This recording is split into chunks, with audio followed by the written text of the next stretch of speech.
Welcome to the Dragon's Library, your source for games, movies, shows, and more.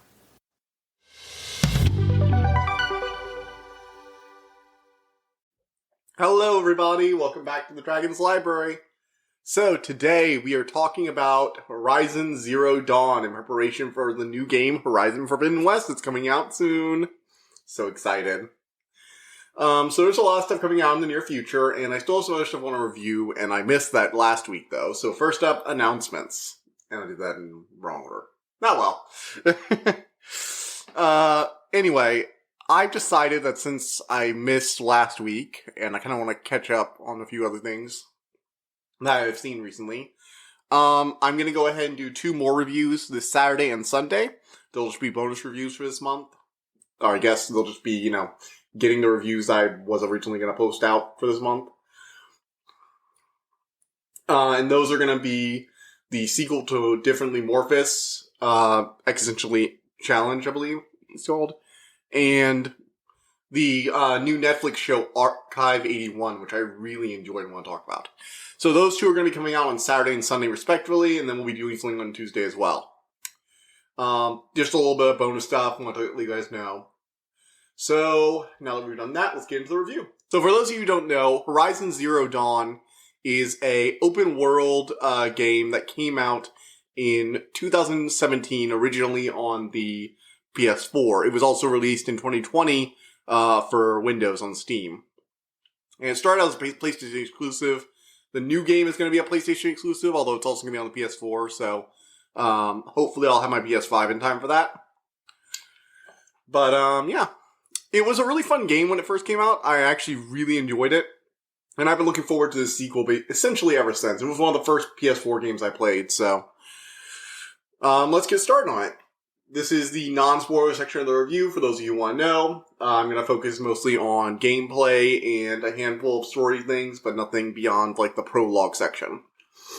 So, the game starts out with a character named Ayloy. And she lives in a sort of clearly post-apocalyptic world. Let's be real here. It's not really a secret. Basically, humans are living in these tribal civilizations, but there are, giant ruins of the modern world all over the place. And there are, in addition to small woodland creatures, there are also robot animals, which, seem to be shaped like actual creatures and animals, and they're constantly roaming about the land. Ayloy's tribe hunts both the machines and animals for parts in order to live. Animals for food, machines for, bits and wire and machinery. That's basically the main gameplay gimmick too, is that you have to hunt down these machines and get past them. All the machines are actually built like machines. Ayloy stumbles into an old an old world cave and finds basically a smartphone in a little guitar pick, puts on her forehead, and she can suddenly get an AR display. Allows her to scan machines and stuff like that and learn from records left behind by the old ones. Ayloy is currently an outcast for her tribe, being raised by another outcast because of mysterious circumstances related to her birth. If she wants to become a full member of the tribe and earn the right to get answers from the elders, the matriarchs, she needs to win this contest called the Proving. So she trains her whole life. You get some, scenes of her as a kid, being outcast. No one's allowed to talk to them. They have to live out in the wilds. And you catch up with her shortly before her Proving, where she has to go hunt down this beast to prove to her foster father that she's good enough to win the Proving.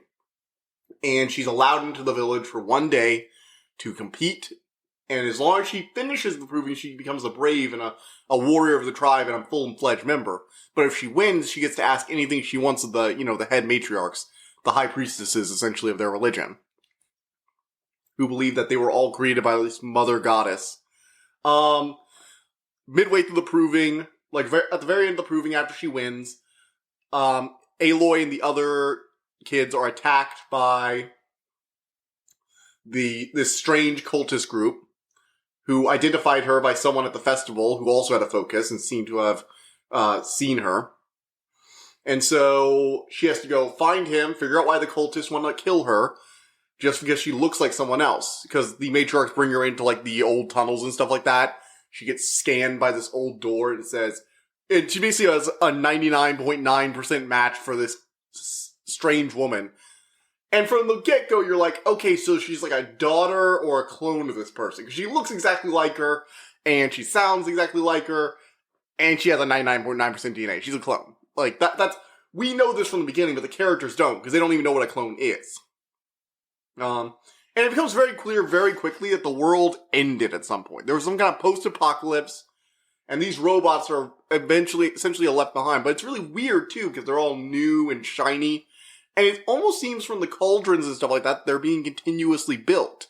Like, the factories are still going long after the humans are dead. In addition, there are strange corrupting machines that can, like, hack into and take control of the machine beasts that the strange cultists have been raising from the dirt. So Ayloy has to go out into this wider world, hunting creatures as she makes her way towards major cities, hunting down those who had a hand in the slaughter, and trying to figure out who she is, who's this strange woman who she keeps seeing, and what happened to the world. Who is she? It's revealed shortly before she leaves that she was just found there in the caves as a baby. Like, no one's allowed in there, only the High Matriarchs are, and from this strange metal door. And that's basically the whole plot. As the story unfolds, you learn more and more about this world, you get help, you get allies, and the final revelation is really good. I focused a lot on the story right here just because this is a really good story. I actually really like it as a game and as a story. The gameplay is fun. You hunt down metal beasts. The gameplay is based around stealth and laying down traps, identifying the weak spots of machines using your focus, setting them up, learning... The focus can identify their patterns, so you lay down tripwires, you set them up, you fire at just the right time, lead them into traps, hit them with elemental damage, stun them, knock them on their side. You can even bind them to the ground.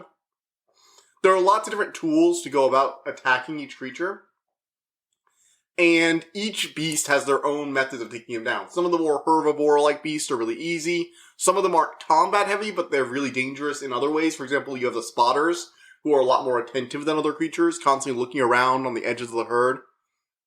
And then you have those really annoying frickin' birds that are constantly flying all over the place and firing ice at you, which, yeah, okay, I hated fighting those things. And of course you have the giant metal T-Rex with laser cannons that you have to figure out a way to take down later on, which is just awesome. The gameplay is just very, like, distinct. Okay, so you're hiding, you're setting up, and now it's time for the big action fight, now that I'm ready. Every fight seems to be like that. Now, it can get a little tiring when you're trying to just schedule a quest at times, and some of the beasts are going to be a little cheap. Like I said, the birds are just really annoying, especially in this one part of the quest when this guy just calls like 5 of them to this area, and they're constantly peppering you with their attacks. But for the most part, the only problem I have with the game really is just that it's too easy. Like, it wasn't really that hard. I actually replayed this game recently on Ultra Hard Mode New Game Plus, and I just powered through it. Like, I didn't even do any side quests. I just ran straight there, straight through every main quest. And yeah, I had some really overpowered gear, but this was supposed to be Ultra Hard Mode New Game Plus. This was supposed to be the thing that you use the really hard gear for. And it just wasn't that hard. Ayloy's a fun character. I like her. She's kind of like this overly critical self-perfectionist at the beginning, which I really like. And she comes into her own, more confident in her own skill set and her understanding of the world. She also sees herself as an outsider from the Nora. And there was this really good scene later on that I'm going to talk about later. But all in all, they do a great job of characterizing her and making her a likable character I'd like to see come back. The gameplay is really solid, has a nice core to build around. Hunting machines is really fun. I liked hunting some of the rare ones, like the metal T-Rexes. Those are always cool to take down. It always feels like an accomplishment. Again, the only thing I could say is maybe a little more difficulty, but hey, we have the next game for that. Now that I've talked about all this, where to rate this? I'd say I'd probably rate this like an 8 or a 9. It's not a perfect game. It suffers from a lot of the problems of open world bloat. Replaying this, I noticed just how much stuff is on the map. And yeah, there's a lot of content, but not all of that content is great. No, don't get me wrong. There are a lot of quests that are a lot of fun, but I feel like the overall gameplay doesn't evolve much once you get the full toolkit.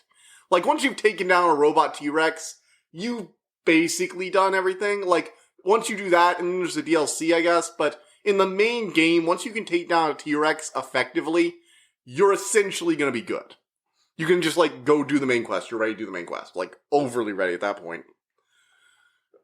And the main quest itself only has you face some of the more dangerous machines with allies. Like, the T-Rex you fight with a bunch of Nora hunters, and the, this giant old world, like, killer robot, more typical killer robot tank thing that you fight in the final battle. Even though the arena's really good, you fight it with, like, 4 allies, and it's just like, eh.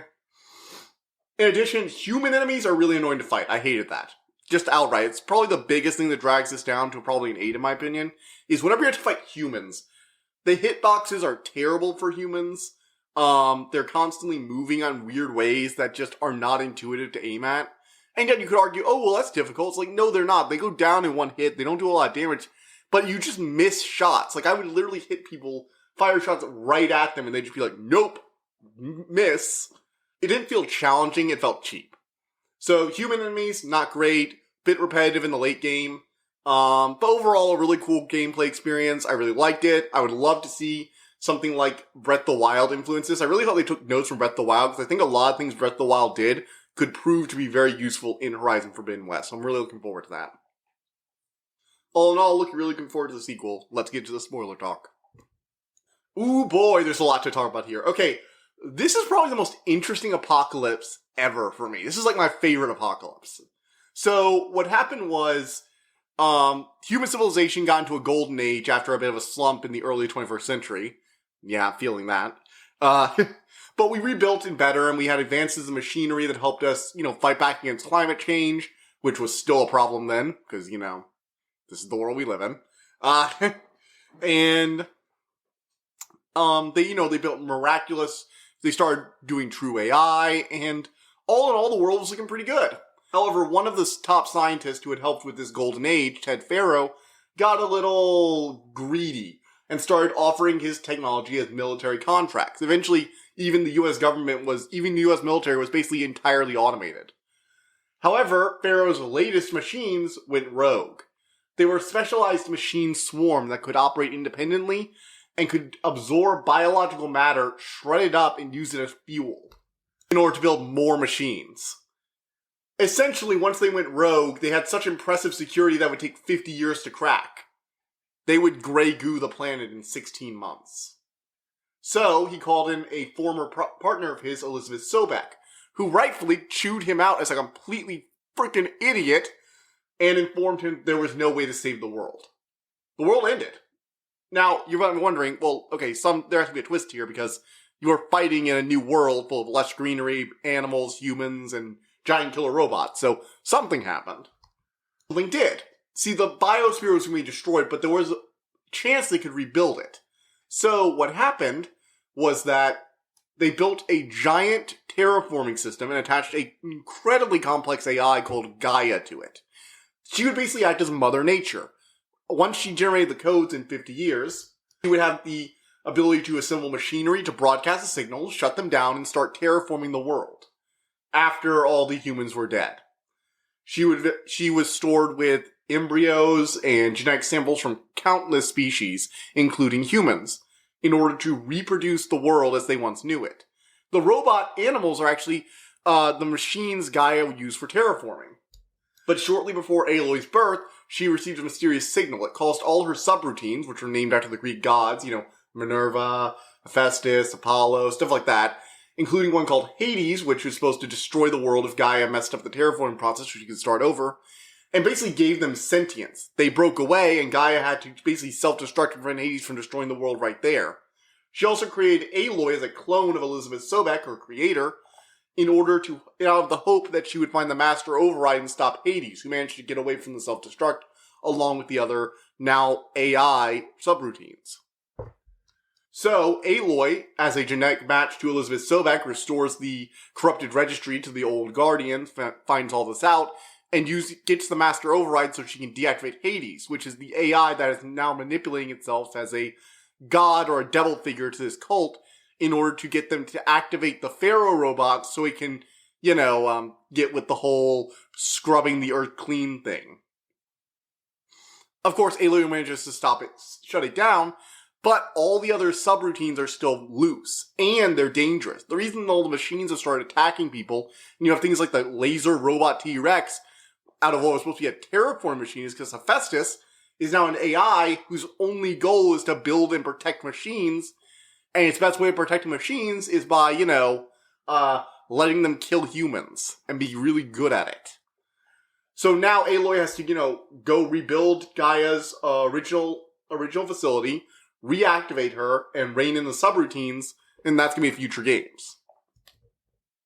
It was a really interesting and fun story that kept me guessing.